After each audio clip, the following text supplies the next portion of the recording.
Hello everyone. सो देखो, हमने तो सेकंड टॉपिक स्टार्ट कर लिया। सेकंड टॉपिक कौन था है तो chemical bonding and molecular structure. इसमें मैंने ऑलरेडी 2 लेक्चर्स में आपको दिखाया, मतलब सिखाया है कि जैसे कि फर्स्ट पॉइंट देखा था इंट्रोडक्शन, एटम मॉलिक्यूल ये क्या है उसका मैंने एक्सप्लेनेशन दे दिया, और सेकंड पॉइंट से हमने मेनली स्टार्ट किया था इस टॉपिक को। वो सेकंड लेक्चर में मैंने क्या क्या बताया आपको, तो वो था लेविस सिंबल। लेविस सिंबल कैसे ड्रॉ करते हैं, और सेकंड मैंने क्या बोला था आपको, तो वो था valence electron. What is mean by that valence electron, how to find out that valence electron, that also. Now see today's first point we are going to start, that is the significance of, किसके significance है देखो, significance of Lewis symbol, significance of Lewis symbol. अब ये Levi's symbol में होता क्या है, मैंने ऑलरेडी बोला था। क्या करते हैं हम, कौन सा भी एक इलेमेंट, ठीक है, उसका अगर लेविस सिंबल ड्रॉ करना है तो क्या करते हैं, एक इलेमेंट जिसका लेविस सिंबल लिखना है, वो इलेमेंट उसके वैलेंस इलेक्ट्रॉन्स, मतलब आउटर मोस्ट शेल में कितने इलेक्ट्रॉन्स है वो हम यहाँ पे ड्रॉ करते हैं in the form of the dot. तो ये जो है इसका सिर्फ सिग्निफिकेंस, मतलब हमें क्या बोलना है यहाँ पे, significance of Lewis symbol is nothing but dots around the element, it indicates that presence of number of valence electrons। so यहाँ पे एक छोटा सा जो हमारा बुक में से पॉइंट था वो हमने कंप्लीट कर दिया। इसके आगे का पॉइंट जो मुझे बताना है आपको वो कौन सा है, देखो जैसे कि मैंने लेविस अप्रोच जो था ना, Kossel Lewis approach towards the chemical bonding, उसमें मैंने आपको बताया हर एक एटम क्या करता है, अपने आप ट्राई करता है कि कैसे भी करके स्टेबल होना है, और स्टेबल होके उसके लिए क्या करना पड़ता है, उसको लास्ट शेल में 8 इलेक्ट्रॉन्स कंप्लीट करना पड़ता है। वैसे ये वो एक रूल है, वो कौन सा रूल है देखो, ऑक्टेट रूल। कौन सा रूल है बोला मैंने, ऑक्टेट, वो रूल का नाम है ऑक्टेट रूल। इस ऑक्टेट रूल में होता क्या है, फर्स्टली मैं बोलूँगी एक एटम है, ठीक है, उसके लास्ट शेल में अगर 1 इलेक्ट्रॉन होता है, या फिर 7 इलेक्ट्रॉन्स होते हैं, या फिर 6 इलेक्ट्रॉन्स होते हैं, तो वो क्या क्या प्रेफर कर सकते हैं, या फिर पॉसिबिलिटी क्या क्या आती है, ठीक है। यहाँ पे देखो, अगर इसको 8 इलेक्ट्रॉन कंप्लीट करना है, मतलब ये क्या है तो प्रेजेंट इलेक्ट्रॉन्स है, और इसको क्या करना है, 8 इलेक्ट्रॉन कंप्लीट करना है। यहाँ पे इसको भी 8 इलेक्ट्रॉन ही कंप्लीट करना है इसके आउटर मोस्ट शेल में। तो ये क्या करेगा, ये क्या प्रेफर करेगा, टू लूज 1 इलेक्ट्रॉन, और ये क्या प्रेफर करेगा, ये प्रेफर करेगा to gain 1 electron. So in this way simple statement is there regarding that atom, regarding that octet rule. Now see here, what is the statement of the octet rule?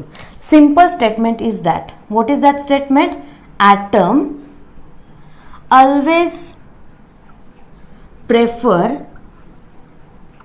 to lose or gain or share a pair of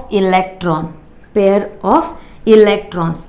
क्यों prefer करेगा, क्योंकि उसको either by loss, मतलब जाने दो छोड़ने का, या फिर लेने का, या फिर by the sharing, anyhow that atom wants to complete its octet. So for that purpose it will prefer to lose, to gain और to share the electron pair.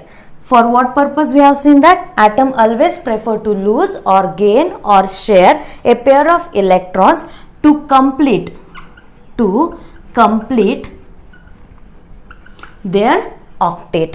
मतलब लास्ट शेल में 8 इलेक्ट्रॉन्स लाने के लिए हर एक atom क्या try करेगा, either loose और गेन और share the pair of electrons. So that is the statement of the octet rule. This is very simple statement of this octet rule, listen carefully.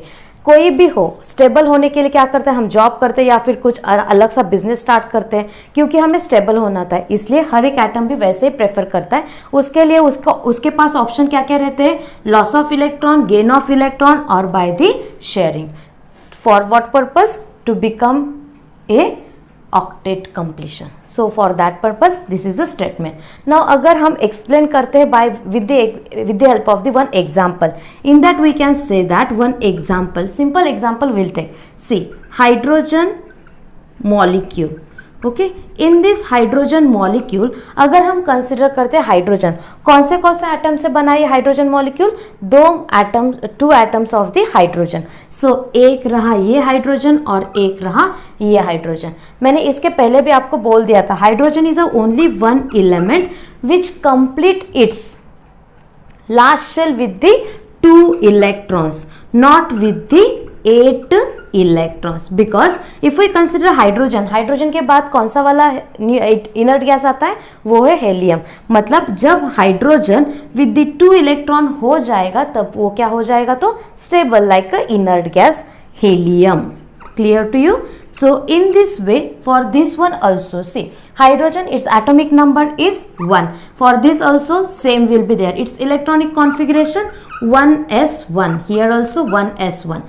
Now see here, अगर यहाँ पे hydrogen के last shell में एक electron है, ये अगर एक इलेक्ट्रॉन दे देगा तो उसके पास क्या रहेगा? 0 इलेक्ट्रॉन।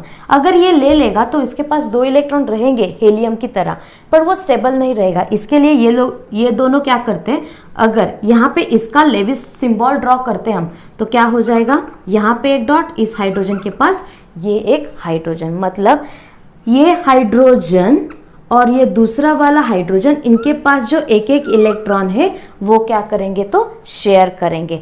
मतलब hydrogen molecule is stable because they are form by the sharing a pair of electron and that is nothing but here see, अगर हाइड्रोजन और हाइड्रोजन, इसका एक इलेक्ट्रॉन, आपको मैं ये बोल देती हूँ, जब बॉन्ड फॉर्म होता है तो ये जो 2 इलेक्ट्रॉन है ना, वो इसके लिए भी काउंट करते हैं और इसके लिए भी काउंट करते हैं। मतलब इस हाइड्रोजन के पास 2 इलेक्ट्रॉन है, इस हाइड्रोजन के पास भी 2 इलेक्ट्रॉन है, like helium. So this H2 molecule is stable one like helium. This is the first example. Now I will discuss second example in case of octet rule. What is that example? Listen carefully. NaCl. ठीक है, अगर हम NaCl की बात करते हैं तो NaCl में कौन से एलिमेंट है? एक है सोडियम, दूसरा है क्लोरीन। सोडियम का एटॉमिक नंबर है 11, क्लोरीन का है 17। अगर हम इसका इलेक्ट्रॉनिक कॉन्फ़िगरेशन लिखते तो वो कैसे आ जाएगा? देखो, नियॉन, मतलब इसका 10 हुआ, इसके बाद आता है 3s1, यहाँ पे क्या हो जाएगा? Neon, 3s2, 3p5। अभी हमें देखना है आउटर मोस्ट शेल में कितने इलेक्ट्रॉन है। अगर इसकी आउटर मोस्ट शेल देखते हैं तो वो कौन सी है? Third shell. सो उसमें है 1 इलेक्ट्रॉन। इसके आउटर मोस्ट शेल में मतलब वैलेंस इलेक्ट्रॉन्स कितने हैं? तो इसमें है 7 इलेक्ट्रॉन्स। अगर इसको ऑक्टेट कंप्लीट करना है तो कितने इलेक्ट्रॉन्स रिक्वायर्ड है? Either it should take 7 electrons or it should lose 1 electron. What is easy? It is easy to lose 1 electron. So it will prefer to complete its octet, it will prefer to lose 1 electron. What about the chlorine? Already उसके पास है 7, तो उसके पास अगर उसका octet complete करना है, इसका electronic configuration हम ऐसे भी लिख सकते हैं 2 8 1। यहाँ पे देखो 2 8 7, ठीक है। अगर इसका हम देखते हैं तो उसके लास्ट शेल में कितना इलेक्ट्रॉन है? 1, इसके है 7। अगर ये इलेक्ट्रॉन लूज होता है तो क्या हो जाएगा? Electronic configuration will become like अ 2 8। 2 + 8 कितना हुआ? 10। मतलब यहाँ पे क्या हो गया? 2 8 आ गए। अगर 2 + 8 हम देखते हैं तो इसकी एडिशन कितनी आ जाएगी? 10।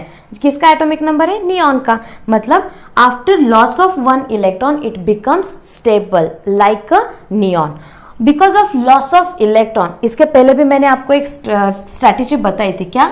जब लॉस ऑफ इलेक्ट्रॉन होता है तो वो कौन सा चार्ज कैरी करता है? Positive charge. अगर वहां पे गेन ऑफ इलेक्ट्रॉन होता है तो वो कौन सा चार्ज कैरी करता है?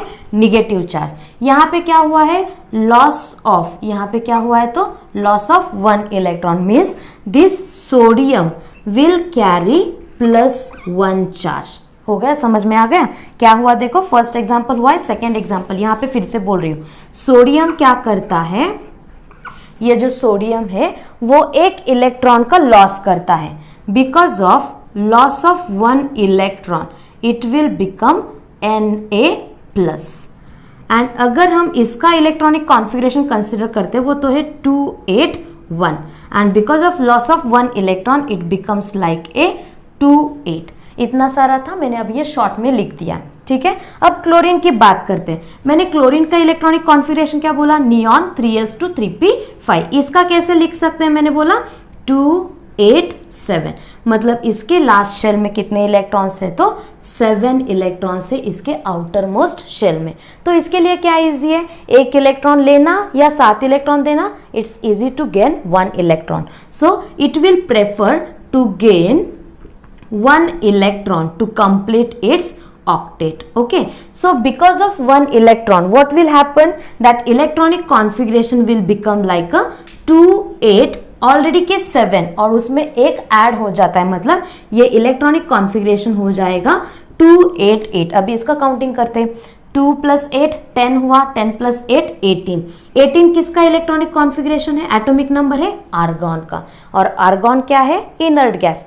क्योंकि पीरियोडिक टेबल में whole and sole periodic table में देखते हैं तो inert gases are the stable one. So यहाँ पे भी क्या होता है, देखो क्लोरीन, क्लोरीन क्या करता है, यहाँ पे लॉस ऑफ इलेक्ट्रॉन है, क्लोरीन क्या करता है, गेन ऑफ इलेक्ट्रॉन। कितने इलेक्ट्रॉन का गेन करता है, एक का, उसकी वजह से गेन ऑफ इलेक्ट्रॉन निगेटिव, मतलब Cl will carry minus charge. और इसका इलेक्ट्रॉनिक कॉन्फ़िगरेशन क्या था, 2 8 7, और because of gain of electron it became 2 8 8। अभी देखो पहले वाला जो था उसमें क्या हुआ था, शेयरिंग ऑफ इलेक्ट्रॉन, यहाँ पे क्या हो गया, loss and gain of electron, and because of that loss of and gain of electron, these atoms becomes ions, and these ions which are oppositely charged, Na plus Cl minus, these oppositely charged ions comes together, forms a bond between them, that is nothing but the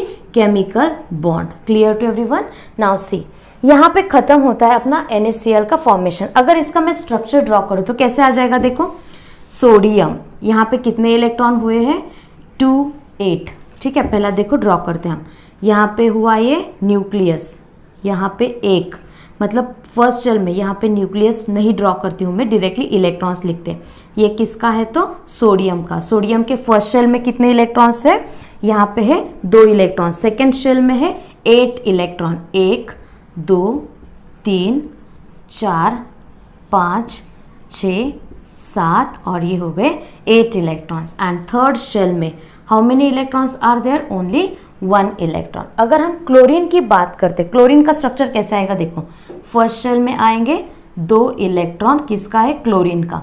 second shell में कितने आ जाएंगे, 8 electron, 1 2 3 4 5 6 7 and 8, and last shell में आ जाएंगे 7 electrons, 1 2 3 4 5 6 7।